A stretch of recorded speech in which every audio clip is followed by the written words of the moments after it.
Hello everyone, my name is Flossy, and today I'm going to be reviewing Eurovision songs. This time it's going to be 3 at a time. To make sure I'm unbiased, I'm excluding the UK. Obviously I'm British, so I'm not really going to include that. And also, there's 43 songs in the Eurovision Song Contest. 43 doesn't divide by anything, it's a prime number, so you can't really evenly split any songs into anything. So if I'm taking out the UK, that makes it a nice number, divides by 3. Each song I'm going to review today will be ranked out of 3. The top song will get 3 points and the bottom song gets 1 point. Gradually all the songs are going to be reviewed and they'll get built up and then compared with each other. 3 points, they're going to all be ranked together, 2 points going to be ranked together, and 1 point going to be ranked together. Now, the first song I'm going to be looking at today is Albania's song. It's by Eugen Bush Pepper, sorry if that's pronounced wrong, and the song is called Mal. It's, at the moment, the only version we have is 4.5 minutes long. The official limit for Eurovision songs is 3 minutes. There's going to be a revamped version at some point before the cut-off point at the end of March, I believe. This was the very first song selected for Eurovision. It was selected in December, I believe, and it's also in Albanian.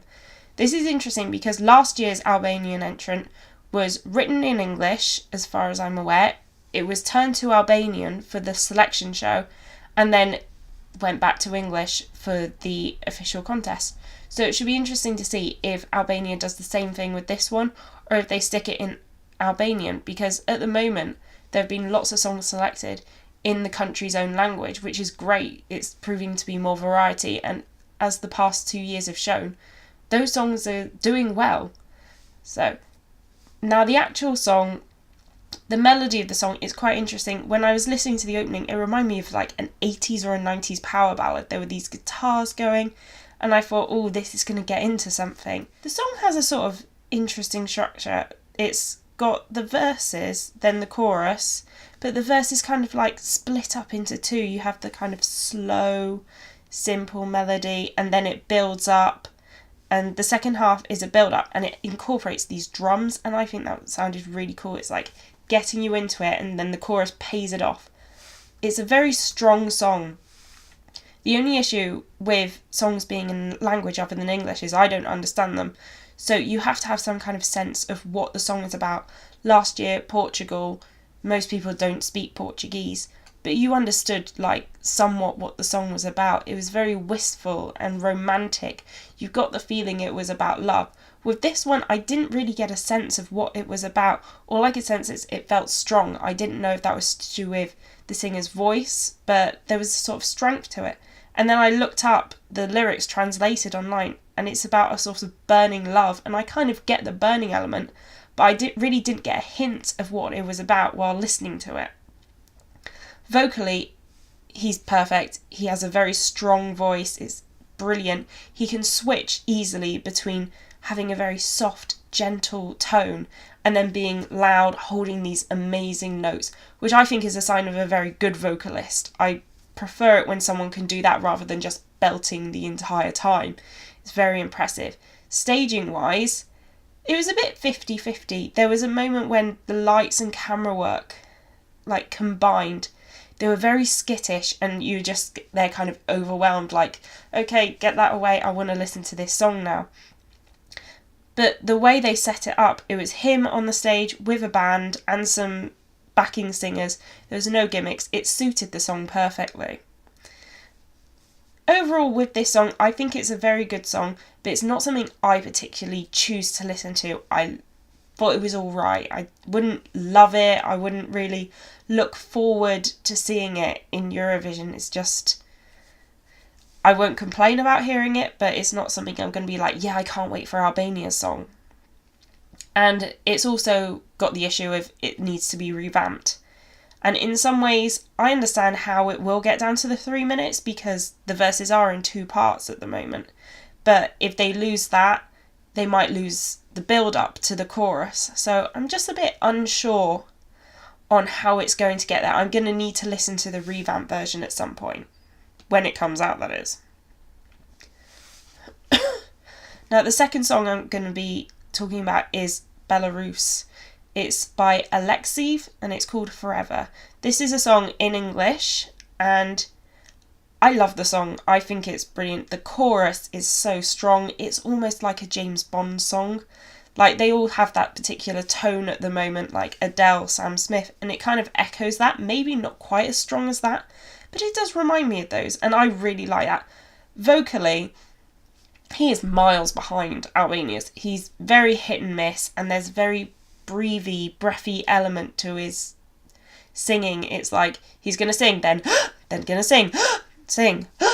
And to some people that's alright, but for me it's like a pet peeve. It really irritates me when someone can do that, because you can train your breathing better. And I just, it irritates me because it's such a great song. I really enjoy the song. Staging wise, he's done something brilliant with it. He's stood there on his own, which is really good for this type of song. It's a ballad, but it's sort of an up-tempo ballad. So he's kind of like, okay, I can't go and dance, I can't just like stand still. He does stand still, but he's wearing this suit that's fitted with LED lighting, I think. And he's just standing in front of this screen, and the patterns evolving from the screen are going through his suit as well, so it looks like he's a part of the background almost, and it's really interesting to watch. And it tends to be all white patterns. It's like going into squares, like moving around and growing bigger and smaller, and circles doing the same, except for one moment in the song where there's this burst of music, and when the music bursts, like the LED lighting just turns red and it just explodes almost, and that was really cool to watch. The only issue with that is I'm not sure how it would work in Portugal.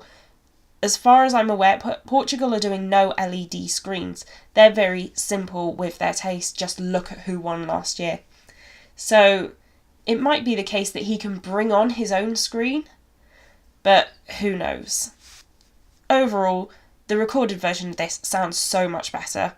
Hopefully his vocals will improve, and I really did enjoy the song. I think it's a brilliant song. The final song is Czech Republic by Mikolas Joseph, called Lie to Me. For this, I watched the live version. Initially, they just released a music video, which is a really interesting video, but with the song, listening to it, you're like, how is this going to fit a performance? And so he performed it on a Ukrainian national final, or a semi-final, I think. And so you finally got a taste of what it was like, because I thought the song was good, but I was unsure about how it was going to come across. Now the song, it has a great opening, it's kind of jazzy, fun. That's it, it's just a fun song, it's so fun to watch. He's fun to watch as well. Vocally, he's bang on. The song has an interesting sort of structure. The verses are very speedy. It's almost like, it's not rap and it's not talking, but it's very fast. And he's kind of he's kind of musically talking, if that makes sense. He's not singing, not talking, kind of in between. And then the chorus is much slower, it's proper singing, and it just has a great segue, and he pulls it off bang on. How he's handling the speed of the song in the verses is brilliant, because some people might go out of breath, but he's literally going from these verses into the chorus, and not a note out, and no annoying breathing or anything, which is really good. The staging and performance, there were no gimmicks in this. It's just him on his own with a mic stand and a backpack on. Don't know why the backpack was there, but he wore a backpack. He was very charismatic. It was a great song. He was dancing around. He was getting the audience pumped and involved. He had a rapport with them, which is especially good because there was a language barrier. Like, he wasn't saying anything in English, I don't think. He was saying get up on your feet in, I don't know what language they speak in the Czech Republic, but he was in his native language, he was saying that, or he could have learnt in Ukrainian, but he had this rapport with the audience and it came across great. I particularly think this is the strongest song the Czech Republic has sent, at least as far as I know. Past few years, there's been a lot of ballads, and they've been good, but only one of them has made the final, and I think this is the only one to make the final since the semi-finals were introduced. And when that song made the final, it didn't do well. It got 0 points from the public. I think this song deserves to be in the final. It was so fun. It's so great. And it's going to stand out. At the moment, there are a lot of ballads being chosen, and I think it's a reflection on who won last year. There's a lot of ballads in each country's native language, which is great, but it kind of makes you go, oh, there's not much variety going on, and this song will stick out like a sore thumb in a very good way. It's fun, and it's just great to watch. It's been a great start to the Eurovision process so far with looking at just these 3 songs. They're 3 very strong songs for 3 very different reasons. Some of them are fun, some of them have the great vocals, some of them have the great song. So we need one that incorporates all 3. At the moment, the closest one, in my opinion, to that is the Czech Republic. My ranking for these 3 songs is, I'm only going to give 1 point to Albania because the song's my least favourite. I think he's a brilliant vocalist, but it's not something I'm going to look forward to. It's not something when the album comes out I'm going to be like, yes, I need to go to that song now. But otherwise, it is still a strong song, and I think, fair play, he could go either way, get into the final, he could not. It's going to be interesting. We're going to need to see what the revamped version is going to be like. My 2 points are going to go to Belarus, and it's annoying because this is actually my favourite of the 3 songs. I do think it sounds so good, but it doesn't sound good when he sings it at the moment. You'll need him to have a good vocal performance. Hopefully he'll do better in the actual contest because I do really like this song. And obviously that means my 3 points are going to the Czech Republic. It's a fun song, he's a charismatic performer, it stands out. So I'm looking forward to seeing this one in actual Eurovision. Well, that has been it for this podcast today. I'm Flossy. Ta-ta!